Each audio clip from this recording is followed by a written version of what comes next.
안녕하십니까. 대한소아청소년 정신의학회 공식 유튜브 채널 우리 아이 마음의 결사 우아이입니다. 저는 소아정신과 전문의 고민수입니다. 오늘은 W정신건강의학과 정동선 선생님을 모시고 출산 직후 영아기의 아이들 그리고 그 시기에 부모의 정신건강에 대한 이야기를 나누어 보려고 합니다. 생명의 탄생은 매우 소중하고 행복한 일이지만 갑작스러운 삶의 변화와 잘 달래지지 않는 아이로 고민 중인 부모님들에게 오늘의 주제가 많은 도움이 되었으면 좋겠습니다. 선생님 안녕하세요. 네, 안녕하세요. 저 소아정신과 전문이고 또 그 세부 전공으로 그 영유아 정신건강을 전공한 정동선이라고 합니다. 선생님 우선 영아기란 어떤 시기를 말하는 건가요?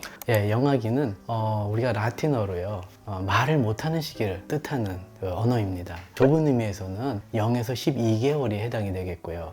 그렇지만 우리가 12개월이 지난다고 해서 곧바로 말을 바로 할 수 있는 건 아니다 보니까 0에서 한 24개월, 만 2세까지로 정의되어지긴 합니다. 그렇지만 일부 임상을 하는 이제 임상가들 사이에서는 언어 발달이 한 0에서 36개월에 걸쳐서 천천히 이루어지기 때문에 유아기하고 포함시켜서 영유아기라고 해서 통합된 의미로 사용을 하기도 합니다. 그렇다면 영아기의 아이들이 보이는 발달학적 특징에 대해서 설명 부탁드리겠습니다. 네, 좀 전에 말씀드린 것 같이 영아기 아이들은 일단 언어 구사가 거의 서투르고 의사 표현 자체를 잘 못하기 때문에 많은 사람들이 일반적으로 아이가 할 줄 아는 게 아무것도 없다, 이렇게 이제 많이 받아들여집니다. 그렇지만 언어 발달과 운동, 행동 발달과는 다르게 정서 조절 발달은 거의 태어나자마자 이루어지는 것으로 돼 있고요. 그 외에도 보통 우리가 감정 조절이나 정서 발달은 부모와의 그런 상호작용을 통해서 이루어지기 때문에 언어 구사가 안 되는 시기여서 보통 우리가 의사소통은 주로 울음을 통해 이루어지게 됩니다. 따라서 울음이 그 의사소통의 수단 혹은 방식이기 때문에 사실 그 영아기 때 보여주는 아이들의 울음의 의미를 잘 파악하고 판단하는 것이 부모 혹은 양육자의 역할이라고 할 수 있겠습니다. 그렇다면은 그 시기의 정서와 감정의 발달에 대해서도 궁금합니다. 먼저 언제부터 아이들은 여러 감정들이 분화하게 되는 건가요? 어떻게 보면요, 태어나자마자 출생 후부터 아이들의 감정 분화나 정서 발달은 시작한다라고 볼 수 있겠습니다. 감정을 조절할 수 있는 것은 언제부터인가요? 네. 일반적으로 감정을 조절할 수 있는 시기와 감정이 분화 발달하는 시기는 차이가 큽니다. 감정 분화나 발달은 태어나자마자 이루어지지만 감정을 조절하는 시기는 만 3에서 5세에 걸쳐서 천천히 이루어지게 됩니다. 유아기도 마찬가지지만 영아기 때에는 아이들이 스스로 자기 감정과 행동을 조절하는 게 굉장히 어려움이 크겠죠. 그렇지만 일부 이제 엄마들 같은 경우에는 어린 시절부터 버릇을 잘 들여야 된다, 습관을 잘 들여야 된다고 하면서 아이들이 이른 나이에 힘들어하거나 보채거나 요구할 때 그거를 단호하게 거절하고 자꾸 힘든 부분을 강요하고 하면서 정서 발달에 역행하는 경우를 많이 보게 됩니다. 특히 돌 전, 12개월 전에 영아기 때는 거의 아이들이 필요로 하는 것은 다 수용을 해줘야 된다는 게 사실은 정설로 되어 있습니다. 선생님께서는 아기가 타인의 감정을 인식할 수 있게 되는 거는 정확히 언제부터라고 생각하시나요? 우리 고민 선생님은 언제부터라고 생각하세요? 거의 바로이지 않을까라고 생각이 들긴. 맞습니다, 선생님. 어떻게 보면은 그 양육자인 엄마가 기분이 좋은지 나쁜지, 화가 났는지 슬픈지 이런 어떤 기분을 거의 태어나자마자 아이들은 인식하는 걸로 되어 있고요. 정확히 얘기하면 한 1에서 3개월부터 인식이 시작된다라고 보고 있습니다. 그리고 아이 또한 자기 자신의 감정이 불안한지 우울한지 자기 스스로 주관적인 감정을 인식하고 경험하는 시기는 만 6개월 정도로 이렇게 되어 있습니다. 그럼 이러한 정신 발달, 특히 감정의 분화나 인식 그리고 조절에 영향을 미치는 중요한 요인이 있을까요? 안정적인 감정이나 정서 발달을 위해서 두 가지 요인이 필요할 수 있습니다. 먼저 하나는 아이의 그 기본적으로 타고난 기질이 되겠죠. 그리고 두 번째는 부모와의 상호작용을 통해서 만들어지는 애착을 들 수 있겠습니다. 물론 그런 편안한 기질을 가지고 태어난 아이가 안정적인 부모와의 관계에서 애착을 형성할 가능성이 높겠죠. 그렇지만 여기서 하나 중요한 것을 좀 언급하는 것이 필요해 보입니다. 뭐냐면요, 보통 이제 성인이 돼서도 마찬가지인데 자신의 감정을 읽을 줄 아는 것입니다. 즉 자신의 감정을 읽을 줄 아는 아이들이 다른 사람의 감정도 잘 읽을 수 있고요.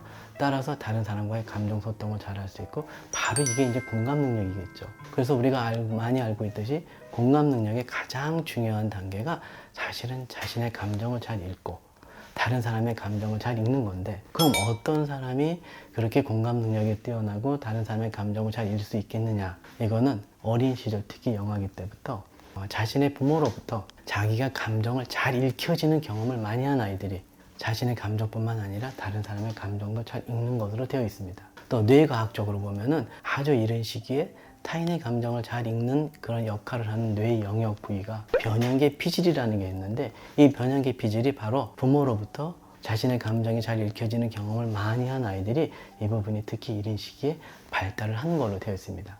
따라서 그 양육자인 부모가 아이의 감정을 잘 읽어주는 부분은 굉장히 중요하다고 얘기할 수 있겠습니다.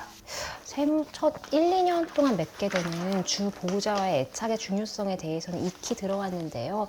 그렇다면 애착에 영향을 미치는 요인도 있을까요?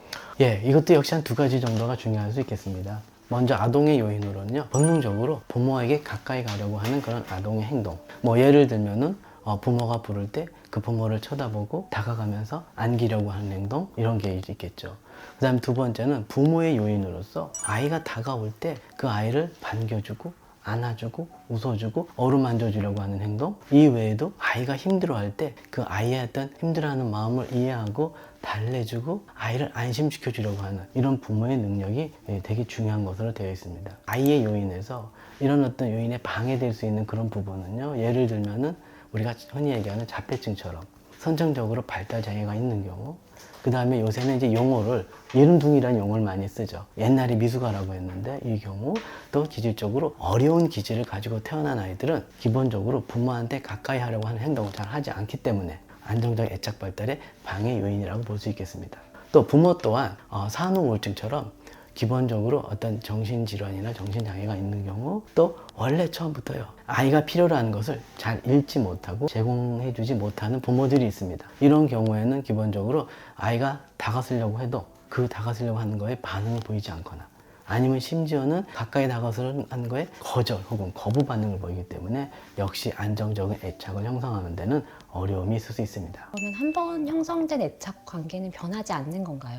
꼭 그렇지 않습니다. 그렇지만 일반적으로는요, 한 번 형성된 애착은 안정된 환경에서 성장을 한다고 하면 80%는 그대로 유지되는 것으로 되어 있습니다. 그렇지만 안정된 애착이 불안정 애착으로 바뀔 수도 있고요, 반대로 불안정한 애착도 뭔가 평온하면서 안정된 환경에서 성장을 하면 다시 안정된 애착으로 바뀔 수 있습니다.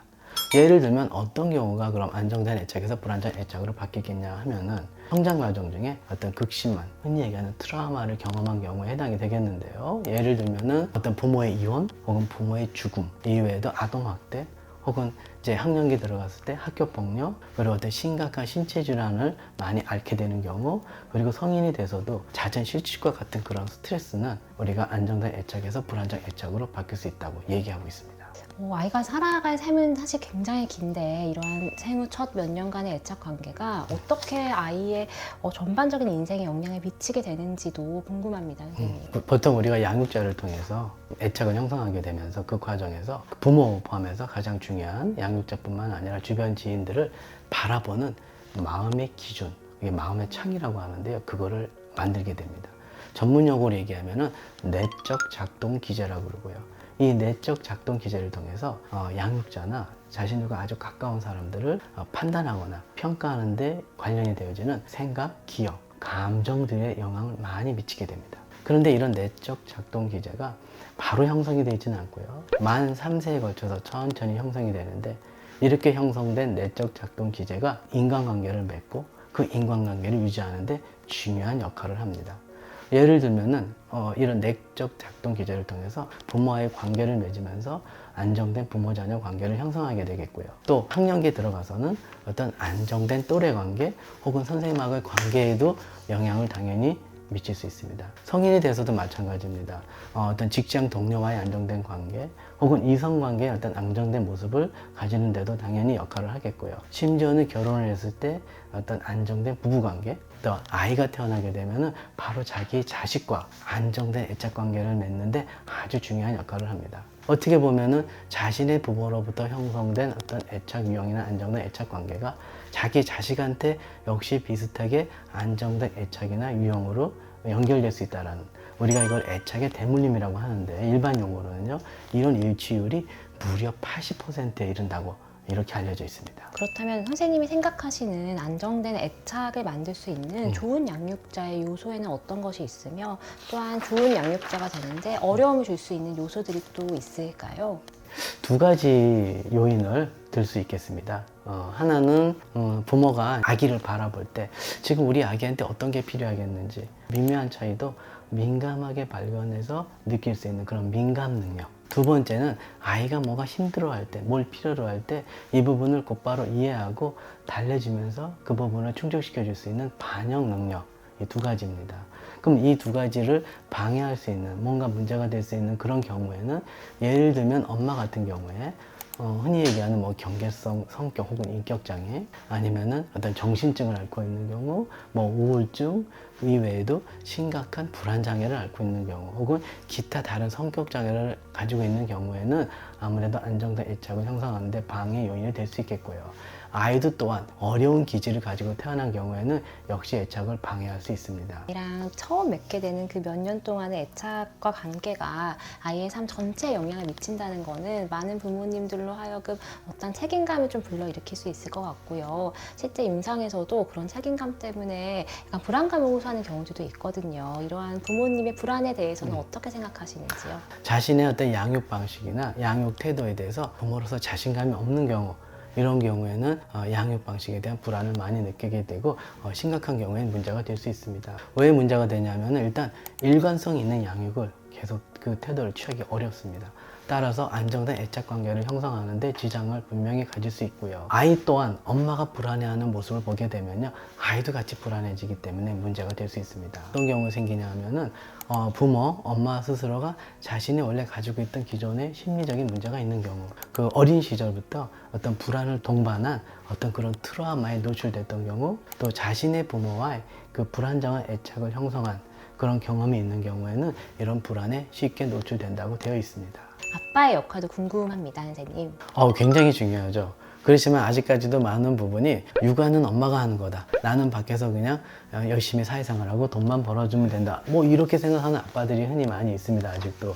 그렇지만은 우리가 연구 결과에서 보게 되면은요, 이제 유아기 이후, 즉 유치원 시기 때부터 아이들의 그런 어떤 사회성, 또래 관계에 있어서는 그 아빠와의 그 놀이나 상호작용을 많이 한 아이들이 사회성이 좋은 것으로 되어 있습니다. 심지어는 학령기 들어서도 어떤 또래 관계 문제라든지 성인이 되어서 이성 관계에 있어서도 아빠와의 상호작용이 굉장히 중요한 역할을 하는 걸로 되어 있고, 심지어는 지능 발달, IQ에도 영향을 주는 것으로 되어 있습니다. 따라서 어린 시절부터 아빠와의 좋은 관계를 유지하고 상호작용이나 놀이를 많이 하는 아이들이 특히 사회성 발달에는 굉장히 유리한 것으로 되어 있습니다. 네, 좋은 말씀 감사드립니다. 다음 시간에는 부모의 정신건강에 조금 더 초점을 맞추어 이야기를 나누어 보도록 하겠습니다. 오늘 영상이 도움이 되셨다면 구독과 좋아요 부탁드립니다. 지금까지 대한소아청소년 정신의학회 공식 유튜브 채널 우리 아이 마음 해결사 우아애였습니다.